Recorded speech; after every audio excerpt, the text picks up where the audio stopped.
Hello everyone, this is Preeti ma'am. Last session में हमने class 6 की एंशंट हिस्ट्री का एक रिकैप किया था। Now here is your chapter 1, history, when, where and how. First, history is a systematic record of past events and it is based on historical sources. Two types of sources: archaeological sources and literary sources, which are seen, observed and analyzed by the historians. Herodotus is regarded as the father of history and historians ने Indian history को 3 time period में divide किया है. First is ancient history, second is medieval history and third is modern history. Now हमने class 6 में ancient history पढ़ चुके हैं. Now in class 7 we will read about the medieval history. अब मिडिवल हिस्ट्री को भी हमने 4 पार्ट में डिवाइड किया है for easy understand. First is early medieval period, जहाँ पर हम 3 पार्टी स्ट्रगल, चोला एम्पायर, उनके बारे में पढ़ेंगे. देन उसके बाद एक न्यू पॉलिटिकल ग्रुप राजपूत जो है वो इमरजेंस में आएंगे, वो डेवलप होंगे.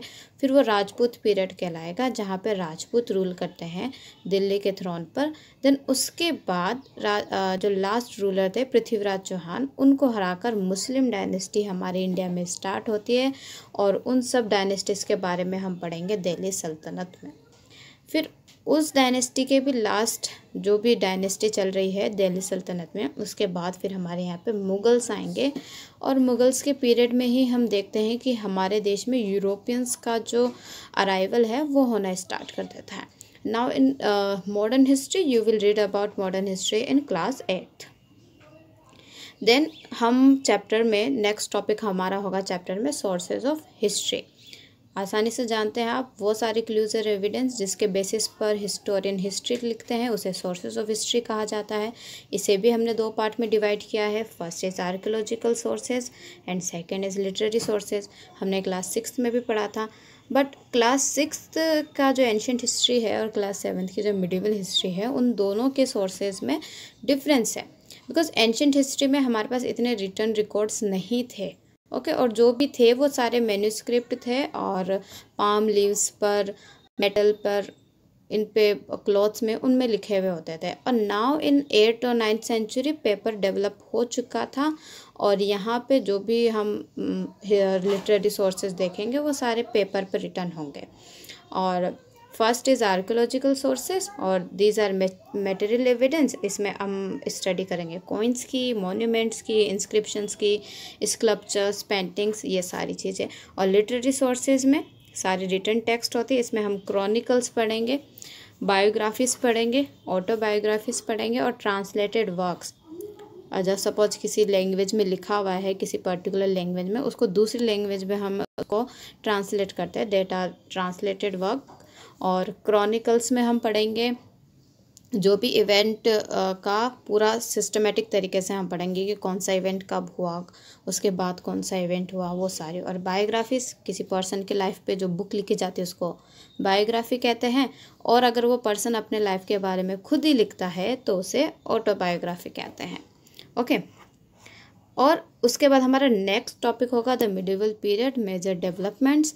इस मिडिवल पीरियड में क्या क्या मेजर चेंजेस आए हैं और क्या क्या डेवलपमेंट्स हुआ है. सबसे पहला जो है उसमें हम टॉपिक पढ़ेंगे new social and political group, कि मिडिवल पीरियड में कौन कौन से social and political groups emerge होते हैं. ओके और उसके बाद और उन्हीं पॉलिटिकल ग्रुप्स में से कौन सा पॉलिटिकल ग्रुप ज़्यादा पावरफुल बन जाता है, वो सारे हम पॉलिटिकल डेवलपमेंट्स में पढ़ेंगे.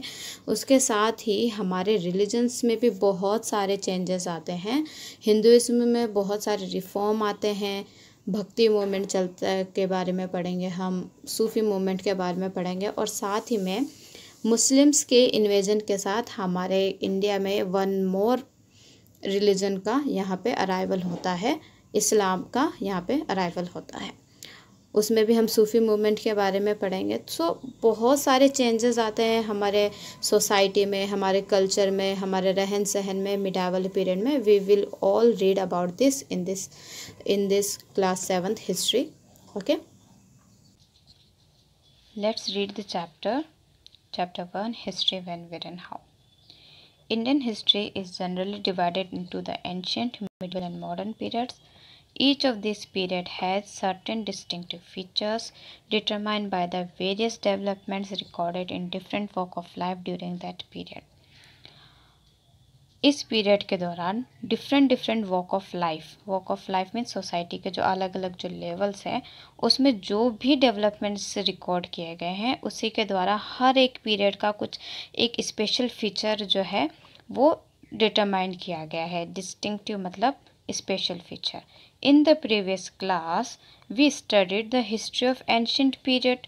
We discuss about the history of ancient India, ancient civilization of the subcontinent from the prehistoric period to the 7th century AD। हमने अभी क्लास 6 का जो रिकैप लिया था वो इसीलिए ज़रूरी था क्योंकि यहाँ पे जो टर्म यूज़ किए जा रहे हैं उसका आपको रिकॉल होना बहुत ज़रूरी है। तो हमने जो क्लास 6 का रिकैप किया था वो प्री हिस्टोरिक पीरियड से ही किया था, अर्ली मैन के बारे में पढ़ा था। फिर हमने 7th सेंचुरी AD तक हमने पढ़ा था कि हर्षवर्धन की डेथ तक हमने पढ़ा था। ओके तो यहाँ पे हमने क्लास 6 में एंशिएंट इंडिया, एंशिएंट सिविलाइजेशन के बारे में पढ़ा था from the prehistoric period to the 7th century AD। In this class we shall study the history of the medieval period. हम इस क्लास में मिडाइवल पीरियड की हिस्ट्री के बारे में पढ़ेंगे। And in India medieval period begins with the 8th century AD and ends in the 18th century AD। Underline it, medieval period India में 8th century AD से 8th century AD से start होता है और 18th century AD में ख़त्म होता है।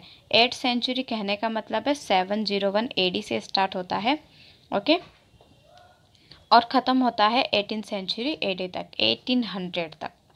During this period India so many remarkable changes in the political, economic, social and cultural life of people. और इस पीरियड में इंडिया ने बहुत सारे रिमार्केबल चेंजेस देखे पॉलिटिकल लाइफ में, इकोनॉमिक लाइफ में, सोशल लाइफ में, कल्चरल लाइफ में। और यहीं पे मिडिवल पीरियड में ही first European trader come to India by the sea in the medieval period were Portuguese. There are 7 continents, उनमें से एक कॉन्टिनेंट है यूरोप और वहीं से फर्स्ट ट्रेडर्स हमारे इंडिया में आए थे बाय द सी के रास्ते से, और वो थे पोर्तुगीज़ में से एक पर्सन आए थे, Vasco D gamma. He was the first European person who visited India in 1498। Please remember this. उसके बाद बहुत सारे यूरोपियंस हमारे इंडिया में ट्रेड करने आए, डच आए, फ्रेंच आए, ब्रिटिशर्स आए, और ब्रिटिशर्स जो कि एक बहुत बड़ी पॉलिटिकल पावर बनी और उन्होंने हमारे इंडिया पे कंट्रोल किया था। So please remember this, the first European trader to come in India by the sea in the medieval period were Portuguese. तो पोर्तुगीज़ पहले यूरोपियन थे जो जिन्होंने हमारे इंडिया में विजिट किया। The Indian kingdom saw frequent rise and fall because the cooperation between each other was not so much and there were many wars।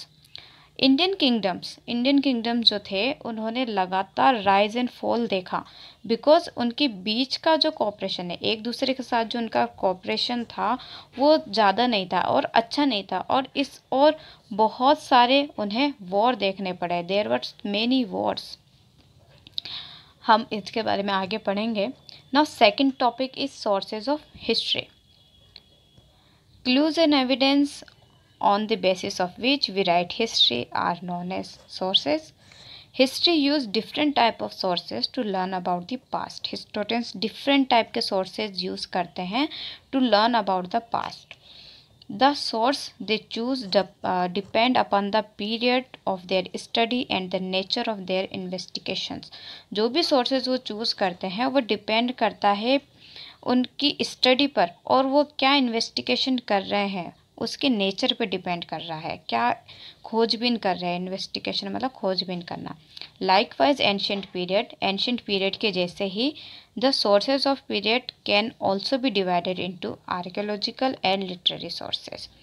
Ancient period के जैसे ही इस पीरियड के जो सोर्सेज है उसको भी हम दो पार्ट में डिवाइड कर सकते हैं। First is archaeological sources and second is literary sources. Archaeological sources. The archaeological sources are of immense great value in the reconstruction of socio-culture and political history of medieval India। जो archaeological sources हैं उसकी immense value है, मतलब उसकी बहुत great value है in the reconstruction। construction मतलब create करना। तो वापस क्रिएट करने के लिए सोशल, इकोनॉमिक और जो पॉलिटिकल हिस्ट्री है मिडिवल इंडिया की, उसको वापस कंस्ट्रक्ट करने के लिए जो भी आर्कियोलॉजिकल सोर्सेज है उसकी बहुत ज़्यादा वैल्यू है।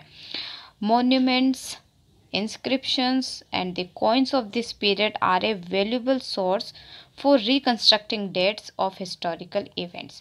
जो भी मोन्यूमेंट्स है, इंस्क्रिप्शन है, कॉइन्स है इस पीरियड के, ये बहुत ही वैल्यूबल सोर्स हैं हिस्टोरिकल इवेंट्स की डेट्स को रिकंस्ट्रक्ट करने के लिए।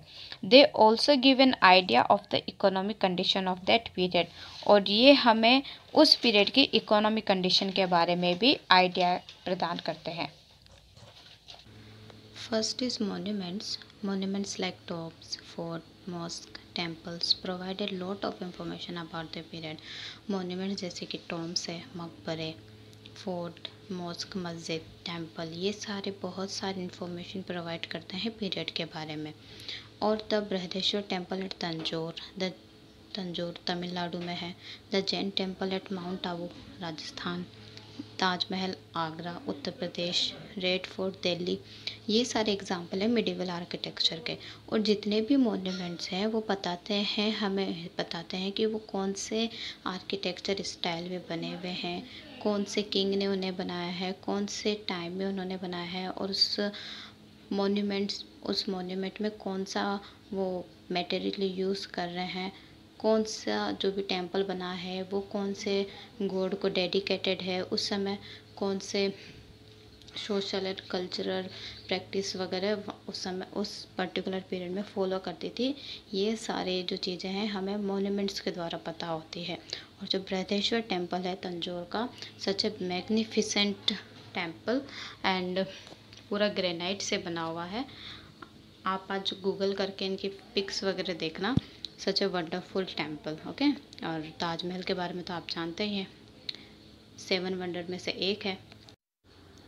Now second are inscriptions. Inscriptions are writings engraved on solid surface including rocks, metals, pillars and stone tablets and other structures written in various language and scripts. Inscription are writings and जो कि solid surface पे इंक्रेव्ड है, गोदी हुई है, solid surface में लिखी हुई होती है। अब ये सॉलिड सरफेस कुछ भी हो सकता है, rocks, metals, pillars, stone tablets या अदर कोई भी स्ट्रक्चर होता है जो कि वेरियस लैंग्वेज एंड स्क्रिप्ट्स में रिटन होते हैं। This inscription record royal proclamations, religious instructions and gift to temples, people and villages. ये जो इंस्क्रिप्शन है वो उसमें रिकॉर्ड होता है या तो कोई रॉयल प्रोक्लेमेशंस, शाही घोषणाएं, या फिर कोई भी रिलीजियस इंस्ट्रक्शन देना हो, धार्मिक इंस्ट्रक्शन देना हो, या गिफ्ट दिया है टेम्पल को, या फिर पीपल या विलेजेस के बारे में लिखा हुआ रहता है। आज भी हम बहुत सारे इंस्क्रिप्शन देखते हैं, जैसे सपोज कोई बिल्डिंग का इनॉग्रेशन हुआ है या हॉस्पिटल या बस स्टैंड के बाहर लिखा हुआ रहता है कि पर्टिकुलर पर्सन ने इसका शुभारंभ किया है, वो सब कुछ उसमें लिखा हुआ रहता है स्टोन में। तो वो सारे इंस्क्रिप्शंस ही है, उस समय भी इसी तरीके के इंस्क्रिप्शंस होते थे। Many of this available even today are attribute to the Rajput and Chola rulers. और बहुत सारे जो आज भी अवेलेबल है वो कंट्रीब्यूट है, उसका एक क्रेडिट दिया गया है राजपूत एंड चोला रूलर्स को। Besides, there are several inscriptions on the walls of Taj Mahal, the Red Fort and the other places walls. इसके अलावा, इन सब इंस्क्रिप्शन के अलावा और भी बहुत सारे इंस्क्रिप्शन है ताजमहल, रेड फोर्ट और जो अदर पैलेस है, अदर जो महल है उनके वॉल्स में। All these inscription usually tell us about the social economic condition of the people and sometimes even provide dynastic lists of kings or their genealogies। और ये जो इंस्क्रिप्शन है वो हमें सोशल एंड इकोनॉमिक कंडीशन बताते हैं people की, and sometimes ये प्रोवाइड करते हैं डायनेस्टिक लिस्ट ऑफ किंग्स की डायनेस्टी की लिस्ट हमें प्रोवाइड कर देते हैं, और उनके जिनोलॉजिस मीन्स लिनेज, उनके वंश के बारे में बताते हैं। जैसे कि प्रयाग प्रशस्ति के बारे में हमने पढ़ा था, समुद्रगुप्त के बारे में उसमें लिखा हुआ था। ओके। और उसके बाद है थर्ड, कॉइन्स हमें बहुत सारी इन्फॉर्मेशन देते हैं, बहुत वैल्यूबल इन्फॉर्मेशन देते हैं about the polity and economy of a period. The writing on the coins generally convey the names, date of issue, titles and portraits of the kings and occasionally even their dynastic emblem. जो भी writings होते हैं coins में, वो generally उसमें name लिखा आता है, इशू की डेट लिखी हुई होती है, टाइटल लिखा हुआ रहता है, या फिर किंग्स के जो पोर्ट्रेट है उनकी तस्वीर लिखी हुई रहती है, और occasionally even their dynastic emblem, या फिर कभी कभी उनके डायनेस्टी में कौन सा एम्बलम है, मतलब उनका राष्ट्रीय चिन्ह क्या है, वो भी उसमें लिखा हुआ रहता है, मतलब छपा हुआ रहता है. और coins throw light on art, religion, economic condition, trade etcetera. और कॉइन कभी कभी आर्ट, रिलीजन, इकोनॉमिक कंडीशन और ट्रेड, उसके बारे में भी कभी कभी हमें बताती है. और जो पर्टिकुलर जो कॉइन है वो किस मेटल से बना है, या उसको बनाने में कौन सा एलॉय यूज़ किया है, वो भी हमें उसके साइंटिफिक एडवांसमेंट के बारे में बताती है कि उस पर्टिकुलर पीरियड में, उस कोरेस्पॉन्डिंग पीरियड में, उस रिलेटेड पीरियड में कितना साइंस डेवलप था या नहीं था. क्योंकि जो भी मेटल्स का अलॉय वगैरह बनाते हैं उसमें उसका मेटल्स का रेशियो सही होना चाहिए, तो उन्हें इसके बारे में जानकारी थी या नहीं थी, ये सब कुछ भी हमें उनके बारे में पता चलता है. और moreover the distinct place where the coins are excavated give an idea about the extent of the empire. और इसके अलावा जो भी डिस्टेंट प्लेस है, जो भी दूर दूर के जो इलाके हैं जहाँ से हमने कॉइन्स वगैरह एक्सकेवेट किए हैं, खोदे हैं, वो हमें आइडिया देती है एम्पायर का कितना एक्सटेंट है, मतलब एम्पायर कितना विस्तारित है, ठीक है, कितना फैला हुआ है वो एम्पायर. और the sultans of Delhi, the Mughal emperors, the Cholas and other regional kingdom issued many coins. Delhi के सुल्तान, मुगल एम्परर्स और चोला और अदर रीजनल किंगडम्स है, उन्होंने बहुत सारे कॉइन्स इशू किए थे मिडिवल पीरियड में. ओके, सो आज हमने आर्कियोलॉजिकल सोर्स पूरा किया, कल हम लिटरेरी सोर्सेज के बारे में पढ़ेंगे. Thank you so much.